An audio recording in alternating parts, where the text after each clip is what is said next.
Hey everyone, it is Fitz with the Daily Delivery. I hope you're doing well. I'm doing great. We got a lot to discuss in this DD. Let's get going. The NFL draft. I was in Vegas for this year's draft. It was so cool. Probably should always be in Vegas. It's a huge event. Got plenty of room in Vegas, but it's not always in Vegas. Next year it's in Kansas City. How cool is that? It's going to be right there in front of Union Station, and it could be a huge, huge year for Kansas State with NFL draft prospects.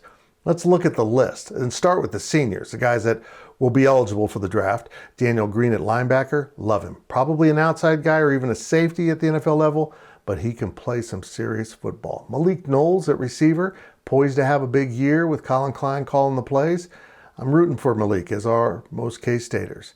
Julius at corner is very intriguing. He doesn't have a complete game, but he's got all the measurables, all those things that the NFL looks for in a cover guy on the outside. We'll see if Julius can clean up some of his tackling issues.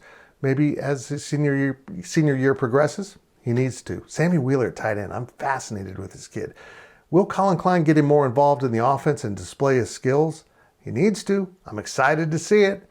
Sammy is a Kansas City guy, so being drafted in his hometown would be so cool. Then there's Adrian Martinez. What do you do with the new quarterback? He's had too many turnovers at Nebraska. Has some injury issues. He needs to reinvent himself now that he's got one season at K-State. Can he clean up his game, clean up the turnovers, and prove that he is an NFL quarterback? Because he is an NFL athlete, there's no doubt about it. We'll see what Adrian has in store for this team.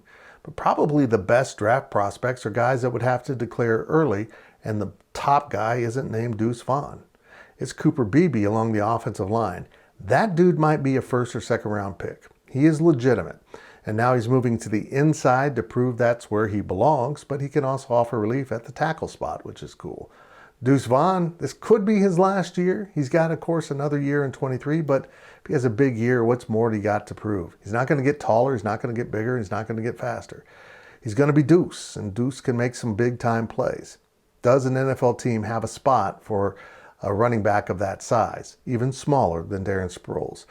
Khalid Duke coming off injury. Can Khalid have a big year? He's draft eligible, even though he's kind of only played 1 year at K-State. He'll be draft eligible, big year. I think he goes if he has a lot put on display. And Felix Anyaduke-Uzama is intriguing, but I think he needs another year after this year. He needs to get a little bit bigger and stronger. He certainly can be a playmaker off the edge, and that is a commodity in the NFL. That's 9 guys, folks. That's 9 guys that could get drafted next season. Probably be half of that, maybe less. We will see, and it's all taking place in KC.